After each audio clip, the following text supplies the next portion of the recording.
Today we have an exciting guest with us, none other than class of 1991 and class of 1998 graduate Mr. Vernon Bland, the head coach for the softball team. Mr. Bland, thank you so much for joining us today. Thanks for having me. So one thing I want to do is start us off. Tell us so far, how's the season going? So far, so good. You know, we just finished the series this weekend against Pine Bluff. We won 2 out of 3 games, so we're sitting by ourselves in second place. It's just kind of been a roller coaster year. We have 16 freshmen and sophomores, so it's up and down. You know, one day they look like they can beat Oklahoma, and the next day look like we'll lose to a select team. So this is one of my hardest coaching years ever. What are you doing? That's right. I had them senior teams, they was doing everything by themselves. So they made me look good. But now I got So what are you having to do? How are you motivating them? It's just getting them to realize there's a difference between high school ball, select ball, and college. Just making that transition, things that they were used to doing and getting away with in high school, that might not be working right now on this D1 level. So just trying to get them to, like I say, make that transition, let them know that they got to work harder than they did, in high school, and along with the fact that they have classes, they have study halls. So it's just a big difference, that transition. So a couple of them having a little problem with making that transition. I think we started out not so well, and so now we won, I think, like 11 out of our last 15 games. So they catching on. Okay. I'm thinking about, I'm listening to you and about, and I know I got a question for you. What do you think of that situation at Grambling with the volleyball coach? It's a situation where you want your own players, but I don't think there's nothing I would have done where you have young ladies that are close to graduating and you just kind of snatch their scholarships, and plus the ones that the previous coach has signed a letter of intent. Once they get there, they're actually your players because they don't know that coach. So you can kind of mold them into what you want them to do. So it's a sticky situation. So usually if you come in and you playing with somebody else's players, you might get a honeymoon a couple of years from your AD, but if you cutting people and bringing in all your people, you better win right away. For real. Yeah, that term with someone else's players, I hear coaches use that term, and my thought process is, hey, once you become the head coach, all of those players are now your players. And I know you've been in your role for a while and you haven't had to deal with that. But you mentioned you got a young team. You got off to a slow start, but now they're picking up steam. How do you see that boding for the conference championship tournament and then the upcoming years? If you're being led essentially by sophomores and freshmen now, what does that look like for you in the next 2 or 3 years? Well, actually, like I say, the goal is to win this year. I think we had a talent to win this year. It's just that right now we're doing things that a seasoned team wouldn't do. And so then we're making mistakes that normally juniors and seniors would make. And so I'm just trying to stay on them to make sure that they don't think that it's okay. We don't want them same mistakes that we made in March to happen in May for the tournament. So, and it bodes well as far as them getting that experience now for years past. We got caught up in a good thing and a bad thing. The last 4 years last 5 years we've graduated 30 young ladies. So, softball not having a really pro league, that's the goal, to graduate. And so we think we've done a pretty good job with graduating the young ladies. So looking forward to these next couple of years. I'm getting up there So hopefully I can win a couple more championships. So they try to push me out the door. I don't foresee anybody pushing you out the door anytime soon. You got a nice little cadre of jury there, so you know you. Coach Bland know how to make sure he talk it right, but I understand that. I did want to ask you a little more holistic question about the conference specifically. With the expansion of Bethune-Cookman and FAMU, obviously Alcorn shifts over to the West. How has that been in regards to just overall scheduling? How much did that change in that framework? And obviously you played them early and did well against them. How has that set for the season thus far? Well, it brought in a tougher team, you know, on our side. Alcorn has been a historically pretty good team, and so we played them early on, and we won 2 out of 3, and so we play them this upcoming week.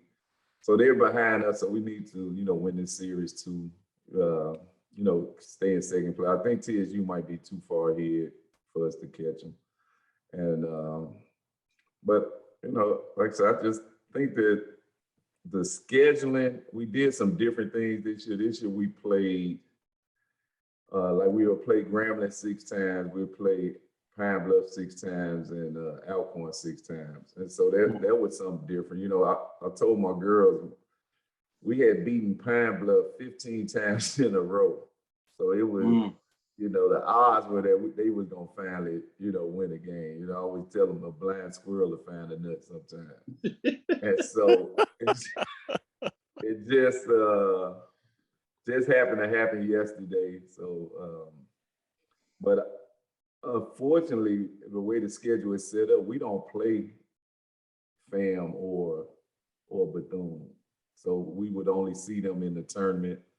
And if things go a certain way, we might not even see them. You know, we'll both be on different sides, and so it can work out where we don't see them. So I had a conversation with our commissioner and asked him about, you know, adding 2 teams, and we don't have a chance to play them. So hopefully they're working on a new schedule. So hopefully we can do a crossover somewhere and get a chance to play them. Mm-hmm. Thank you for sharing that perspective. Great information. I have a question. So what can or should high school athletes do to get on your radar screen, to get your attention? It's the emails, videos, contact for campus visits. You know, one young lady that we have right now she's hitting 3rd in the nation, Viviana Figueroa. She just sent me an email. She sent out emails and I responded. And so, you know, we brought her down for a visit, and she, you know, she liked the campus. Probably out of the last 50 young ladies that we've recruited, that we brought down to campus, if we wanted to sign 48 of them, we could have. You know, that's the thing. Once you get them on campus, basically they sold. And so if they have to do their due diligence, you know, because I get probably 60 to 80 emails a day from young ladies. One of the things that I tell them is that you have to be, you know, don't send me that blanket email that you send to 30 other schools. You know, do some research, send an email to Coach Bland. You know, if you say, hey, coach, you can probably send that to 20 other coaches. I'll receive emails that say, hey, Coach Bland, I've been following your team and I would love to be a Lady Tiger. I'm like, come on, man. Do you throw that resume in the trash? Right, I will forward this to TSU and see if they like it. But it takes persistence, you know, to get our attention. You know, like I say, we get a lot of emails, so it's the emails, the visits, you know, set up the campus visits, let me know about their select teams in the summer. So, you know, I get out and recruit all summer. That's all we do. So that's the best way to do it. Coach, you said something that I think is worth repeating. And we have, that has been something that we have heard both with the football coaches, with the track coaches. But once you get them to campus, if you can ever get them on campus, it's an easier sell That's to it. go ahead and sign them. I haven't been to all of the other SWAC campuses, but the ones that I've gone to, they don't compare to what we had to offer. And not just the campus itself, the way it looks, just the substance. Yeah. With the graduation rate, the way, I tell during the recruits, one of our selling points, I tell the parents, unfortunately, your daughter's not a 6'6" shooting guard. She can't go to college for 1 year and announce that she's gonna go to and become an instant millionaire. Y'all have to work anymore, so she got to graduate. Right. So if you look at our graduation rates, as far as our sports, softball itself, we're at 90%, and the overall athletic department. So those are things you have to look for when you try to, especially with our sport, with my sport. Graduation is the key. I tell them all the time when we went through the losing streak that the schools will always say, you don't want to go there, they ain't winning, but they never talked about graduation. We still was graduating athletes, whether we was old for the 90s, but our kids were still graduating. I still remember that there was a segment that ESPN did that said, I know. Losers on the field, but winners in the classroom. And I was on a plane back from Chicago, and the guy showed me the USA Today. He was like, "Hey man, want to see something funny?" And he showed me the article where I think Alabama State beat us 96-0 or something like that. I was like, "Say, bro, Yes, oh boy, that's them 90s fans are true fans. I'm gonna tell you something. Yeah, no doubt about it. Oh, Yes. we know about that. Yes, indeed. We know. Man. And speaking of that, so it has to be a tremendous feeling with the turnaround going from that 90s era to now, as you mentioned, you get 80 emails a day from players chasing you. You don't have to chase them. So in a rare opportunity where you actually have to chase players, what is your recruiting strategy and what are you looking for in a player? Well, the first thing they have to have good grades, because our standards are so high that we can't get them in if they don't have a good grades. I don't care how good they are, we can't. 3.0. Right, we can't get them in, and so we just kind of look to see how they would fit with the program. I'm trying to bring in players that are better than the ones that we have. I would be doing the program a disservice if I wasn't trying to get better. And so my players know it's a running joke. We have a camp and they might be working a camp and I'm like, that girl coming to take your spot, right? So that's just the nature of the beast. It's a performance-based arena. And if you're not performing, we have to try to get better. Talking about performing, I do have one last question for myself. In regards to the scholarships, how many scholarships do you have for softball overall? And then what does that look like per year, just an average? Because I know it changes based on graduation. So my scholarship budget is probably 7. NCAA, limits us to 12. So we that's the selling point. I have to sell them on Prairie View. They're not coming there for the money. They coming there, they gonna graduate. I promise if you do what you're supposed to do, and we're gonna do what we do, you're gonna graduate. And so that's the selling point. It's no money. I've never given out a full scholarship. I just don't have the funds for that, the way the budget is set up. So, it's just the love of the university, the love of, they like the staff. People say that you come for the school, but if the player don't like the coach, they're not coming. If it's not a connection, they're not gonna come. So that's the first thing. And then, so probably, I think like 60% of our girls on some type of academic money as well. So it's a balance. We have decent relationship with the financial aid department where we can get a package together to show, where we wouldn't be overpaying for somebody, and I can't afford for somebody to be walking around with $5,000 in their pocket because school is paid for, through financial aid or academic scholarship. So Do what you does that look feel like? that? Go No, I'm ahead. just saying, so for your funding, for your program to be fully funded, that's you need that gap is what, 5? Well, no, because you're giving out partial, so you would Yeah, probably need a we full 12 we are at what, say about probably 20,000 a year?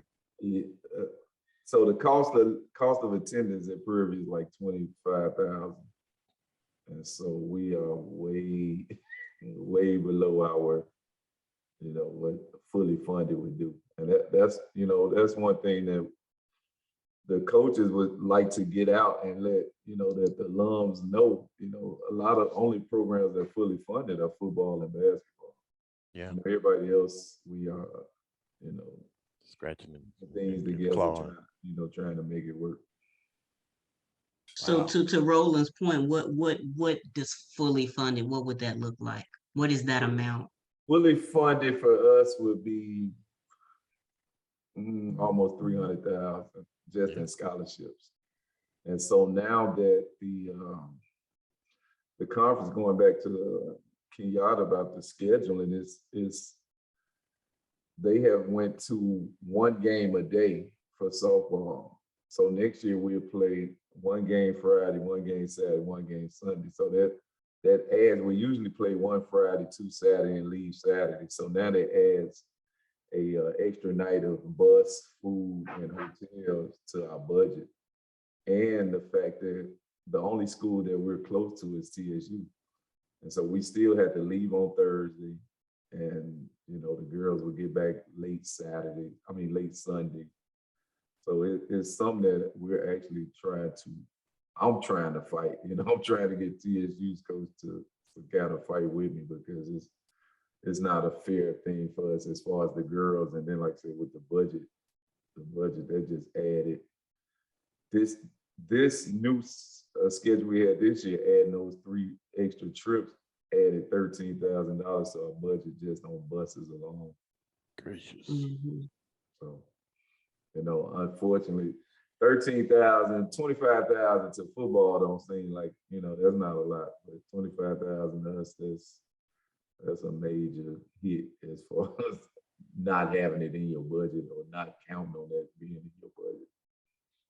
I tell you Right. what, 25,000, I ain't paid that for all 4 years I went to. Bruh, me neither. But let's be clear and let's be honest. $300,000 ain't a lot of money. No. If alumni could come together, let's just start. If athletic leadership could make the ask and make the ask known. And we've had coaches on and we talked about this before. If you make that ask, that gap known, you have to give PV family the opportunity to meet that ask. And I think we just have to do a better job from a Prairie View leadership perspective to make that ask known. And then us as alum, we gotta come up and fill that gap for y'all, bro. We have to. So I think just moving forward, that's what our focus is. That's what our focus needs to be for all of our underfunded sports. Yeah, definitely needs to be asked, because I think that's all that happened with TSU. Somebody just might have asked for that old turf or whatever the case may be. It's a closed mouth don't get fed. Exactly. Go. I just That's did right. an interview with the defender Friday, and I told him, I was like, man, you guys forget, that it's another HBCU in the area. Just because Texas Southern is right there, you can't forget about TSU.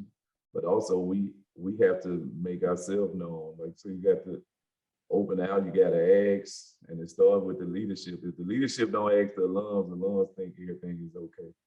Yeah. Exactly. If you come on campus and you see our facilities, it looks like we're doing pretty good. Yeah, I think that's the Yep. people That are is a like, well, problem. they're getting, and I just think it's also not understanding, how money is distributed, buildings and academics, sports, scholarships. I personally, even myself, just not really knowing. Yada has educated me tremendously.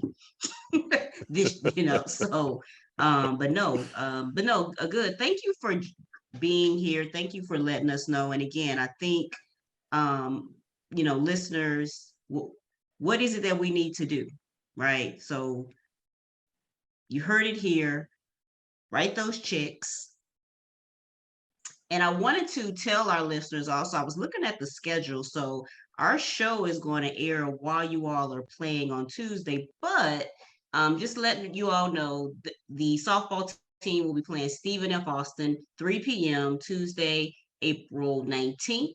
And then also skipping down here to April 29th, 30th, and April 29th and 30th, you'll be playing Grambling State University. So again, thank you for joining us, and Alum, let's get those checks written. Thank you guys for your support as well. Appreciate you. Anytime. All right. Anytime. Appreciate you, Coach. coming on. All right, take it easy. Okay, now. Thank you.